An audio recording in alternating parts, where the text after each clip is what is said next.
Bonsoir Anthony Saint-Léger. Bonsoir Audrey, bonsoir à tous.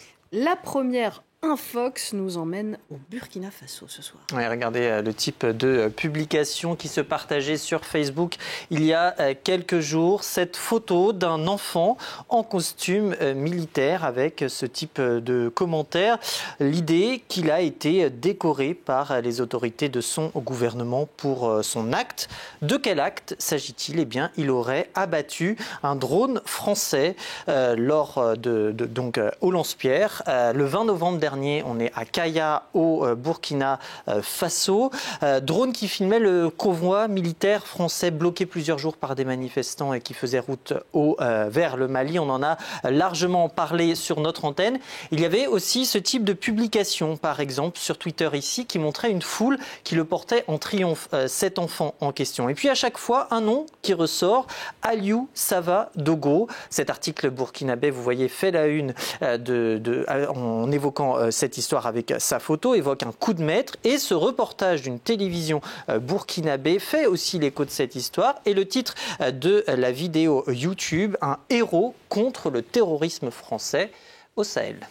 Sauf qu'il y a erreur. Et oui, on est dans le cadre d'une intox qui s'inscrit pleinement dans ce contexte, vous savez, latent de colère, d'exaspération, d'hostilité aussi envers la présence française dans le Sahel. Et dans ce cas précis, il y a erreur, effectivement, et à plusieurs niveaux. Parce que d'une part, il n'y a aucune image qui permet d'affirmer avec certitude que le jeune garçon qu'on a vu a bien détruit avec son lance-pierre un drone. Même si, c'est vrai, l'état-major des armées françaises a bien confirmé aux observateurs de France 24 qu'un drone utilisé à des fins de communication, drone français, a bien été détruit. Et puis d'autre part, ce jeune homme que l'on voit, il s'agit bien d'Aliou Sava Dogo, sauf que ce n'est pas le même enfant que celui qui est en costume. On voit bien d'ailleurs que les traits du visage sont différents. Celui à gauche, c'est donc Aliou Sava Dogo, il a 13-14 ans. Et puis celui à droite, il a 9 ans. Il s'appelle Emery Junior Bazongo et il vit à Ouagadougou. Et une simple recherche d'image inversée permet de vérifier la provenance des clichés. Elle nous renvoie sur cette page Facebook, celle du Centre national de semences forestières du Burkina Faso. On le voit ici dans différents clichés. Pourquoi ? On est le 2 août et s'il est déguisé en général des eaux et forêts, comme on le voit ici, eh bien c'est parce qu'il rêve de devenir forestier. Il assiste ici à une journée promotionnelle du centre en question dans son établissement scolaire. Un costume pour incarner la carrière de son oncle. C'est ce que nous a confié sa mère et elle m'a décrit aussi l'impact qu'avait eu cette histoire pour elle, bien sûr, en tant que mère, mais aussi pour lui. Je rappelle, il a 9 ans. Écoutez-la. Il a eu l'information avec les enfants du voisinage qu'il appelait le sniper. Voilà, il n'était pas content car ses enfants disaient qu'il a abattu un drone. Voilà, il est revenu à la maison et il se plaît. Il me dit, mais mes amis m'appellent le sniper, maman. Pourquoi il me dit ça? Moi, je n'ai pas abattu de drone. Ça lui fait un peu honte. Je l'ai un peu rassuré et lui expliqué.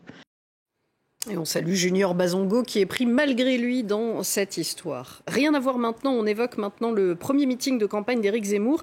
Ici en France, pas question de lance-pierre, mais de parapluie. Oui, c'était dimanche à Villepinte, en Seine-Saint-Denis, le premier meeting de campagne du candidat Éric Zemmour. Alors en marge de l'événement, on le sait, à l'intérieur d'ailleurs comme à l'extérieur de la salle, il y a eu de violents incidents et dans la foulée, il y a eu ce type de publication avec ce type de photos. Regardez, des casques, des parapluies, des gourdes aussi posées ici sur le sol. Il y en a toute une flopée. Et ce type de commentaires, voici en image l'artillerie des militants de l'extrême gauche qui sont venus foutre le bordel, je cite, dans un langage peu châtié, le débat d'idées qui aurait donc laissé place à celui des armes. Eh bien, on est dans un exemple typique d'une fausse information, puisque c'est vrai, quand on regarde de loin, on pourrait penser que ce sont des armes. Là où on voit des parapluies, on pourrait penser de loin qu'il s'agit de Kalachnikov. Mais comme l'ont confirmé plusieurs journalistes sur place, dont Rémi Buzine ou encore Clément Lano, comme d'ailleurs la personne en charge de la sécurité d'Éric Zemmour, eh bien, il s'agit là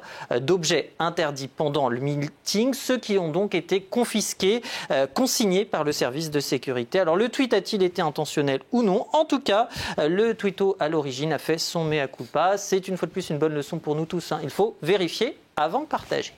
pas de coup du parapluie, donc à Villepinte. Merci beaucoup, Anthony Saint-Léger. On marque une courte pause et on se retrouve dans quelques instants pour un nouveau journal sur France 24. A tout de suite pour la suite de Paris Direct.